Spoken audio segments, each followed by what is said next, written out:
Friends, இன்றைக்கி husband lunch பாக்ஸும் எங்களோட lunch மெனுவும் என்னென்னு பார்த்துருங்க.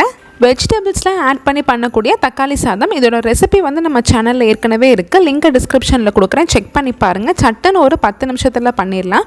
கூடயே ஆனியன் குக்கும்பர் போட்ட ரைத்தா. இன்றைக்கி வந்துட்டு தக்காளி சாதத்துக்கு சைட் டிஷ்ஷாக சூப்பரான ராஜ்மா கிரேவி வந்து வச்சுருக்கேன். ஃப்ரூட்ஸ் வந்து பார்த்திங்கன்னா ஆப்பிளும் மாதுளம்பழமும் நல்லா குட்டி குட்டியாக கட் பண்ணி மிக்ஸ் பண்ணி வச்சுருக்கேன். ஸோ இதுதான் இன்றைக்கி எங்களோட லஞ்ச். பையனோட ஸ்நாக்ஸ் பாக்ஸில் இன்றைக்கி கொஞ்சமாக லேஸ் வச்சுருக்கேன். அவனுக்கு ஏதாச்சும் பிடிச்ச மாதிரி ஸ்நாக்ஸ் இருந்தால் மட்டும்தான் அவன் பார்த்துட்டு ஆசையாக கிளம்புவான். கூட ஆப்பிள், நட்ஸ், அப்புறம் பேரிச்சம்பழம் வச்சுருக்கேன். சூப்பரான ராஜ்மா கிரேவி எப்படி பண்ணுறதுன்னு பார்த்துடலாம். இது பண்ணுறதுக்கு ஒரு பவுலில் 1/2 கப் அளவுக்கு ரெட் ராஜ்மா வந்து நான் எடுத்திருக்கேன். இதை வந்துட்டு முதல் நாள் நைட்டே ஊற வச்சு எடுத்துக்கலாம்.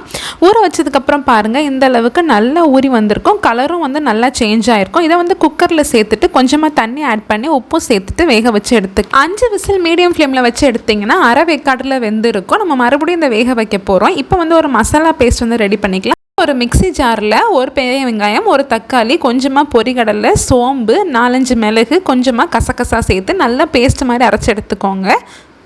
பேஸ்ட் அரைக்கிற டைமில் நம்ம ராஜ்மா வந்து நல்லா வெந்திருக்கும். அதை ஒரு பவுலில் மாற்றிட்டு அதே குக்கரில் 2 டேபிள் ஸ்பூன் அளவுக்கு கடலை எண்ணெய் சேர்த்துருக்கேன். ஒரு பிரியாணி இலை, 2 பட்டை, 2 ஏலக்காய், கொஞ்சமாக சோம்பு, 2 கிராம்பு எல்லாம் சேர்த்துக்கலாம். சேர்த்துட்டு ஒரு பாதி போல் பெரிய வெங்காயம் கட் பண்ணி வச்சுருக்கேன், அதை சேர்த்துக்கிறேன். சேர்த்துட்டு வெங்காயம் மட்டும் நல்லா வதங்குற அளவுக்கு லைட்டாக மிக்ஸ் பண்ணி விட்டுக்கலாம். அதுக்கப்புறமா தக்காளி ஒன்று மட்டும் சேர்த்துட்டு அதை லைட்டாக க்ளோஸ் பண்ணி வச்சிங்கன்னா நல்லா இந்த மாதிரி மசஞ்சு வந்துடும்.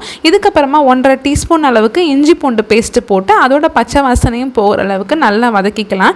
கொஞ்சமாக மஞ்சள் தூள், கொஞ்சமாக கரம் மசாலா, 1 டீஸ்பூன் மிளகாய் தூள், 2 டீஸ்பூன் மல்லித்தூள் ஆட் பண்ணிவிட்டு நல்லா இந்த மாதிரி மிக்ஸ் பண்ணி கொடுத்துக்கோங்க. சேர்த்துருக்க எல்லா மசாலாவையும் லைட்டாக அந்த எண்ணெயிலே வதக்கி விட்டுக்கோங்க. இதுக்கப்புறமா நம்ம மிக்சியில் அரைச்சி வச்சுருக்க பேஸ்ட்டையும் சேர்த்துட்டு நல்லா வதக்கி விட்டுக்கலாம். வெங்காயம் தக்காளி எதுவுமே நம்ம வதக்கலை, அதனால் பச்சையாக தான் இருக்கும். ஸோ அந்த எண்ணெயில் சேர்த்துட்டு நல்லா வதக்கி விட்டுக்கோங்க, பச்சை வாசனையெல்லாம் போகிற அளவுக்கு. கொஞ்சம் நேரம் வதங்கினதுக்கப்புறமா நம்ம வேக வச்சுருந்த ராஜ்மாவையும் சேர்த்துட்டு இது ஓப்பன்லேயே வச்சுட்டு ஜஸ்ட் ஒரு 5 நிமிஷம் போல் இந்த மாதிரி கொதி வந்ததுக்கப்புறமா மூடி வச்சு நல்ல ஒரு லோ ஃப்ளேமில் 3 விசில் போல் வச்சு எடுத்தீங்க அப்படின்னா கமன்னு சூப்பரான ராஜ்மா மசாலா வந்து ரெடி ஆயிரும். இது வந்து பிரியாணி, புலாவ், தக்காளி சாதம் எல்லாத்துக்குமே ரொம்ப சூப்பராக இருக்கும். கண்டிப்பாக ட்ரை பண்ணி பாருங்கள். உங்களுக்கு கொஞ்சமாக ஒரு ஸ்வீட்னஸ் வேணும் அப்படின்னா சின்ன துண்டு வெல்லம் ஆட் பண்ணிக்கலாம். அப்புறம் லாஸ்ட்டாக கொதிக்கிறப்போ கொஞ்சமாக கசூரி மேத்தி தூவி விட்டிங்க அப்படின்னா நார்த் இந்தியன் ஸ்டைல் ராஜ்மா கறி மாதிரி நல்லா டேஸ்ட்டாக நல்லா ஃப்ளேவர்ஃபுல்லாக இருக்கும். இந்த சூப்பரான ராஜ்மா கிரேவியை கண்டிப்பாக ட்ரை பண்ணி பார்த்துட்டு எப்படி இருந்துச்சுன்னு கமெண்ட்டில் சொல்லுங்கள். இந்த வீடியோ உங்களுக்கு பிடிச்சிருந்துச்சா சமையல் பவனுக்கு சப்ஸ்கிரைப் பண்ணுங்கள். மீண்டும் ஒரு அழகான வீடியோவில் சந்திப்போம்.